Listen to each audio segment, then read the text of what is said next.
YouTube has recently introduced a new tool called Promotion. Ito yung isang paraan kung saan pwede tayong magbayad ng pera kapalit ng views at subscriber dito sa YouTube. Kung hindi mo pa ito nakikita, nasa loob lang ito ng YouTube Creator Studio. Ngayon, first time ko lang itong gagamitin sa channel ko. And if you're interested, pwede mo itong subukan sa sarili mong channel. So let's dive in and see kung sulit ba itong YouTube Promotion.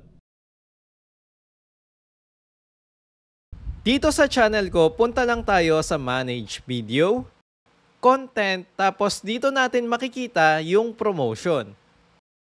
Bale, ganito yung itsura niya kapag pre-promote mo yung video mo dito sa YouTube. So mapupunta siya sa pinakaunahan na video kung saan madaling mapapansin ng iba yung video mo. Then click tayo ngayon dito sa Get Started. Dito naman sa account, click lang tayo dito sa Create New Account, tapos click Next. Dito sa goal, may dalawa tayong option. So hindi nakasali dito yung website visit dahil yung pinaka-topic naman natin ay video promotion. So yung pagpipilian lang natin ay dalawa, yung audience growth at yung video views. Sa audience growth, nakalagay dito, get more subscription and views of additional videos on your channel. So, pwede tayong makakuha ng subscriber at views dito. Sa video views naman, get more views on the video you're promoting. So, dito, mas nakapokus siya sa views lang. Piliin natin ngayon yung audience growth, then click Next. Sa video naman, dito tayo pipili ng video na gusto natin i-promote. So, syempre, ang pipiliin natin dito ay yung sa tingin nyo na the best sa lahat ng nagawa nyo. Then, click tayo sa Add. Then, click Next. Pagdating naman sa targeting, syempre, Philippines lang ang pipiliin natin. X natin yung ibang country. And then, dito sa Advanced Targeting, pwede tayong pumili ng edad ng viewers natin. So, focus tayo sa 18 to 40 years old. Then, click tayo ngayon dito sa Next. Dito naman sa budget, guys, pwede dito any amount, kahit piso, pwede. What? So, yung budget ko para dito ay 2,000 pesos at pwede akong makakuha ng 6,000 hanggang 26,000 views sa video ko. Pero hindi nakalagay dito kung ilang subscriber ang maaaring madagdag sa channel ko. At yung promotion ay tatagal hanggang sa April 21, 2025. Pagdating naman sa billing, add lang tayo ng payment. So pwede dito yung debit card, PayPal at GCash. Ginamit ko dito ay GCash. Click Continue. So kung hindi kayo marunong gumamit ng GCash, merong step by step sa baba. Sundan nyo lang mabuti yung instruction.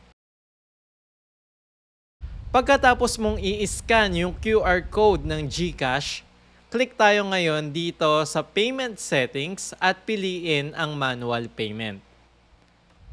Lagay natin yung amount dito na 2,000 pesos, then click Continue, tapos click na natin yung Promote. Bale, itong video na nilagyan ko ng promotion ay meron 576 views at ang current subscriber ko ay 13,094. So, babalik ako pagkatapos ng April 21, 2025 at titignan natin kung ilang subscriber at views yung nadagdag doon sa video ko. 2 weeks and 5 days later.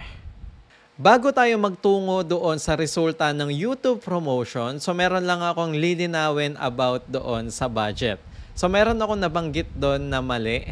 Okay? So akala ko total views yung nakalagay doon, estimated impression pala. So ibig sabihin ng estimated impression, ipapakita ni YouTube sa iba't ibang tao yung video ko from 6,000 to 26,000 na estimated impression. So nasa viewers na kung magkiklik ba sila doon sa video ko o hindi.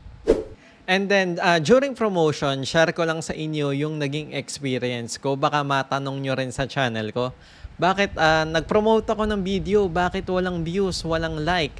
So for example, nag-promote ka ng video ngayong araw, makikita mo yung pinaka-resulta sa ikatlong araw. So, delay ng 2 days yung resulta ng YouTube promotion. Pero pagdating naman sa mga comment, madali mo lang makikita at makakapag-reply ka naman kaagad. So, meron din mga pagkakataon na from 200 likes, biglang magiging 500 likes yung video mo in just 1 day. So, sa tingin ko, normal lang naman yun.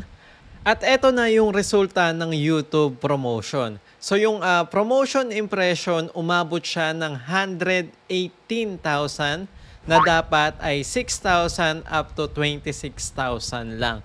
So, sobra pa to. Pagdating naman sa promotion views, umabot siya sa 3,103. So, ito yung mga nag-click at nanood sa video ko. At yung mga nag-subscribe naman sa akin sa video na to ay umabot sa 614. At sa mga nanood at hindi nag-subscribe sa channel ko, kagandahan dito, nandoon na ako sa kanilang YouTube algorithm. So, ibig sabihin, kapag nag-upload ako ng panibagong video sa channel ko, maaaring makita nila ulit yung video ko sa YouTube. So, abangan nyo guys dahil susubukan ko ulit etong YouTube promotion pero yung video views naman. So, titingnan ko kung ano yung mas maganda doon sa dalawa. Kung yung audience growth ba o yung video views. Ako nga pala si Christian ng Pinoy Creators at huwag niyong kalimutan na i-click ang subscribe button.